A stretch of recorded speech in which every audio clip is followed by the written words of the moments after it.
सर्वमंगल मांगल्ये शिवे सर्वार्थ साधिके शरण्ये त्र्यंबके गौरी नारायणी नमोस्तुते।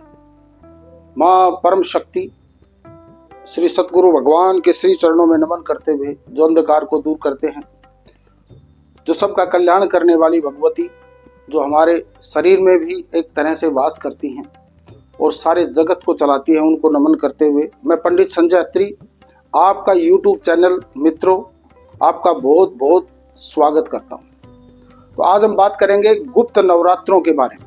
ये गुप्त नवरात्र आखिर होते क्या हैं और किस प्रकार से हमें करने चाहिए और किस तरह से क्या क्या इनका सारा महात्म्य है, वो सारी इनकी बातें कुछ जो मैं कोशिश करूंगा शास्त्र मत के अनुसार वो आपको बताने की चेष्टा करूंगा, कोशिश करूंगा। तो मित्रों, गुप्त नवरात्र 2024 वैसे तो नवरात्र साल में 4 बार आते हैं, आश्विन मास, माघ मास, आषाढ़ मास और चैत्र मास।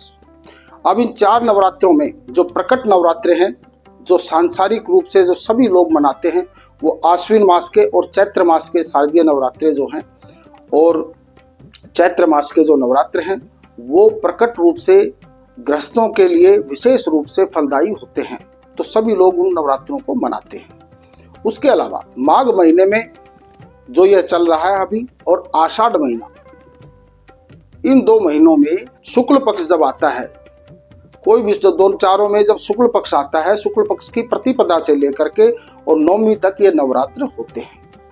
तो अभी आषाढ़ मास और माघ मास के बारे में मैं बता रहा था, जिसमें अभी जो माघ मास है चल रहा है, इसमें जो गुप्त नवरात्र हैं ये दोनों, यह विशेष रूप से शाक्त सज्जनों के लिए होते हैं। शाक्त जो पुरुष होते हैं उनके लिए गुप्त रूप से, गुप्त विद्याओं के लिए यह नवरात्र विशेष रूप से मनाए जाते हैं। तंत्र साधना के लिए विशेष और किसी विशेष कार्य की सिद्धि के लिए गुप्त रूप से किसी भी मंत्र की, यंत्र की और किसी भी प्रकार की गुप्त सिद्धियां करने के लिए यह गुप्त नवरात्र प्रयोग में किए जाते हैं।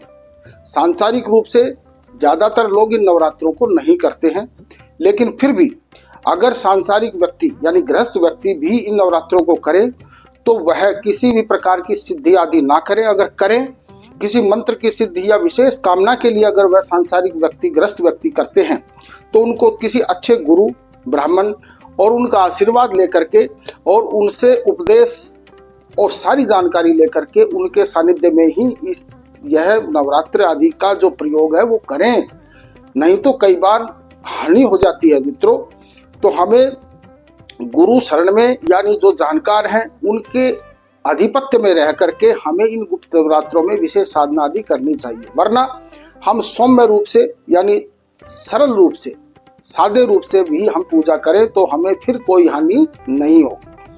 अब की बार यह नवरात्र 10 फरवरी 2024 को घट स्थापना होगी। जो लोग करना चाहते हैं वह 8 बजकर प्रातःकाल 45 मिनट से 10 बजकर 10 मिनट तक यह घट स्थापना कर सकते हैं।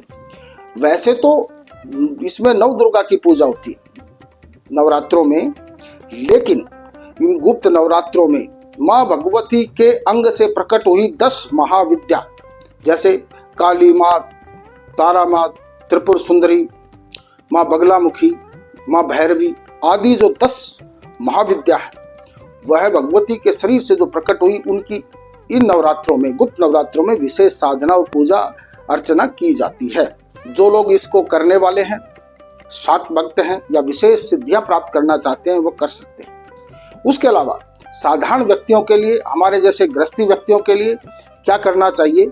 आशीर्वाद प्राप्ति के लिए माँ का आशीर्वाद और माँ की कृपा प्राप्ति के लिए भगवती का छोटा सा घट स्थापन आदि कर सकते हैं और भगवती की ज्योति जलाएं, घी का दीपक जलाएं और भगवती को यथाशक्ति पत्र पुष्प आदि चढ़ाएं। इसके अलावा माँ भगवती की सुबह सुबह और शाम को 2 समय पूजा कर सकते हैं। भगवती की माँ चालीसा करें, देवी चालीसा करें और दुर्गा सप्तशती का कोई भी पाठ छोटा मोटा अपने गुरु से या ब्राह्मण से पूछ करके कर सकते हैं, जिसमें 108 नाम सरल रूप से करें तो कोई हानि नहीं होगी। मैं विश्वास के साथ बताता हूँ, 108 नाम माँ भगवती के हैं, जिसमें 32 नाम भी माँ देवी के आते हैं, वह कर सकते हैं। इसके अलावा विशेष कृपा प्राप्त होती है श्री ललिता सहस्रनाम आदि के पाठ करने से। उसके अलावा देवी के स्तोत्र हैं स्तुतियां हैं, वंदनाएं हैं, प्रार्थना है, वह आप कर सकते हैं। इन नवरात्रों में या किसी भी नवरात्र में या देवी की पूजा में भूल कर भी, मित्रों ध्यान से सुने, भूल कर भी देवी को तुलसी ना चढ़ाएं, दूर्वा ना चढ़ाएं, आक ना चढ़ाएं और मदार ना चढ़ाएं। ये 4 चीजें देवी के ऊपर चढ़ाना निषेध होता है। इस प्रकार से देवी को अगर भोग लगाएं सरल रूप से, तो आप 9 पताशों का भोग नित्य प्रति लगा सकते हैं। 1 लौंग का जोड़ा साबुत लेकर के साथ में रख करके उसका भोग लगाएं। उस भोग को दूसरे दिन कन्या को दे सकते हैं, उसी दिन भी दे सकते हैं, किसी भी कन्या को दे, गाय को दे, या खुद भी उसको ग्रहण कर सकते हैं प्रसाद रूप में। इससे आप के ऊपर माँ की कृपा प्राप्त होगी और आपको आशीर्वाद मिलेगा। गुप्त नवरात्र का एक मुख्य मतलब यह है, जो दोस्तों मित्रों मैं बहुत ही अनुभव के साथ एक बात बता रहा हूं कि इन नवरात्रों में गुप्त रूप से पूजा अर्चना और ध्यान आदि, चिंतन आदि, मनन आदि भगवती की पूजा करनी चाहिए, लेकिन यह गुप्त करनी चाहिए। इसका दिखावा नहीं करना चाहिए, बिल्कुल भी दिखावा ना करें। जिस भी तरह से माँ को याद करें तो वो गुप्त रखें। गुप्त रखने से ही सिद्धियां प्राप्त होती हैं, माँ की कृपा प्राप्त होती है, आशीर्वाद मिलता है। जरूरी नहीं है कि सिद्धियां करने के लिए ही सभी लोग करें, सौम्य रूप से, सरल रूप से भी आप यह पूजा कर सकते हैं, आपको आशीर्वाद मिलेगा। उसके अलावा जिनके घर में लक्ष्मी का अभाव है, वह मैं विश्वास के साथ कहता हूँ 9 दिन तक घी के दीपक के साथ साथ अगर तिल के तेल का दीपक जलाएं और माँ लक्ष्मी का ध्यान भी साथ में करें, तो उनके घर में दरिद्रता दूर चली जाएगी और लक्ष्मी की कृपा प्राप्त होगी। उसके अलावा जिनके शत्रु ज्यादा परेशान कर रहे हैं, बार बार दिक्कतें आती है, जिसके घर में नेगेटिविटी रहती है या नकारात्मक ऊर्जाएं जिनके घर में बार बार आती है, नजर लग जाती है, वह सरसों के तेल का दीपक साथ में जलाएं नित्य प्रति थोड़ी देर के लिए और माँ से प्रार्थना करें। इसमें माँ सभी शक्ति रूप में महाकाली, महालक्ष्मी, महासरस्वती, मुख्य रूप से त्रिगुणात्मिका भगवती दुर्गा देवी जो जगत का कल्याण करने वाली है, भक्तों को जब भी जैसी जरूरत पड़ती है माँ अपना रूप बदल करके आ जाती है।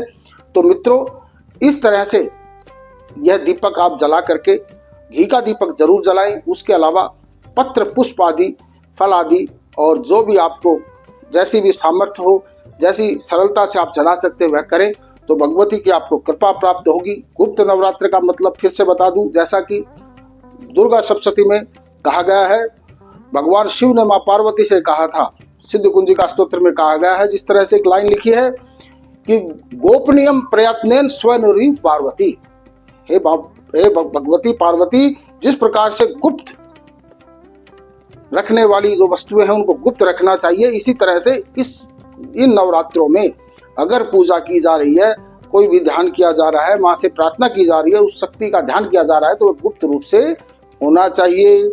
इस प्रकार से आपका कल्याण हो, आप दिल से इन नवरात्रों में पूजा कर सकते हैं और कृपा प्राप्त हो भगवती की, आपके घर में सकारात्मक ऊर्जाएं रहें, आपका कल्याण हो।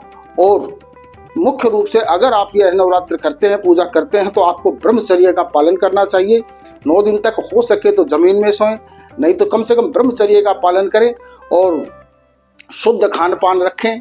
इस बात का ध्यान रखें, आपके ऊपर माँ की कृपा प्राप्त होगी और माँ का आशीर्वाद आपके ऊपर बना रहे।